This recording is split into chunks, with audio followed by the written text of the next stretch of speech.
अब अल्मा ने देखा कि अम्मुलिक की बातों ने जीजरम को चुप करा दिया था, क्योंकि उसने देखा कि अम्मुलिक ने उसे उसके झूठ और धोखेबाज तरीकों में पकड़ लिया था। उसने उससे बात करना शुरू किया और अम्मुलिक की बातों को सही ठहराया। बहुत लोगों को परमेश्वर के रहस्यों को जानने के लिए दिया जाता है, फिर भी उन पर एक सख्त आज्ञा दी गई है कि वे केवल उसके वचन के उस हिस्से के अनुसार ही बताएं जो वह मनुष्यों के बच्चों को देता है, उस ध्यान और परिश्रम के अनुसार जो वे उसे देते हैं। और इसलिए जो कोई अपने दिल को कठोर करेगा उसे वचन का कम हिस्सा मिलेगा, और जो कोई अपने दिल को कठोर नहीं करेगा उसे वचन का बड़ा हिस्सा दिया जाएगा, जब तक उसे परमेश्वर के रहस्यों को पूरी तरह से जानने के लिए नहीं दिया जाता, और फिर उन्हें शैतान बंदी बना लेता है और अपनी इच्छा से विनाश की ओर ले जाता है। अब यही नरक की जंजीरों का मतलब है। अब जब अल्मा ने ये शब्द बोले तो जीजरम और भी ज्यादा कांपने लगा, क्योंकि वह परमेश्वर की शक्ति के बारे में अधिक से अधिक आश्वस्त हो गया था, और जीजरम उनसे ध्यान से पूछताछ करने लगा ताकि वह परमेश्वर के राज्य के बारे में और अधिक जान सके। और उसने अल्मा से कहा, इसका क्या मतलब है जो अम्मुलेक ने मुर्दों के पुनरुत्थान के बारे में कहा है कि सभी मरे हुओं में से जी उठेंगे, धर्मी और अधर्मी दोनों, और परमेश्वर के सामने खड़े होने के लिए लाए जाएंगे ताकि उनके कामों के अनुसार उनका न्याय किया जा सके। और अल्मा ने कहा, बहुतों को परमेश्वर के रहस्यों को जानने के लिए दिया जाता है, लेकिन मनुष्य की आत्मा की अंतिम अवस्था परमेश्वर के सामने खड़े होने और उनके कामों के अनुसार न्याय किए जाने की है,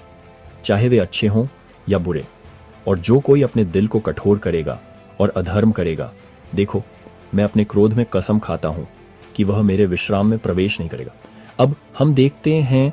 कि आदम परमेश्वर के वचन के अनुसार निषिद्ध फल खाने से गिर गया,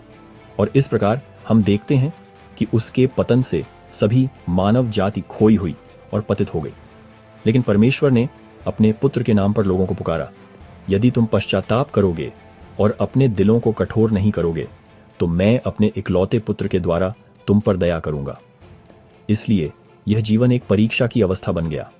परमेश्वर से मिलने की तैयारी का समय, उस अनंत अवस्था की तैयारी का समय जिसके बारे में हमने बात की है, जो मुर्दों के पुनरुत्थान के बाद है। लेकिन जो कोई पश्चाताप नहीं करता उसे काटकर आग में डाल दिया जाता है,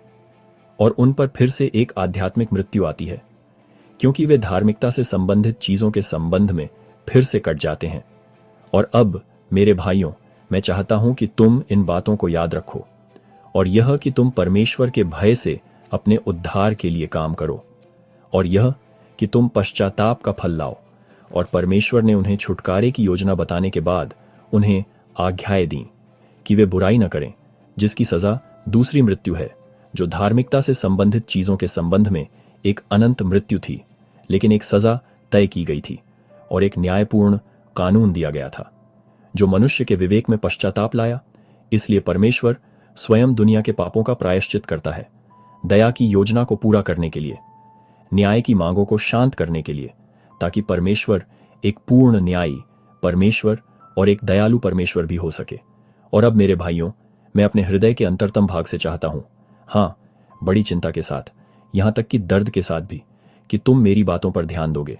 और अपने पापों को त्याग दोगे और अपने पश्चाताप के दिन को टालो मत,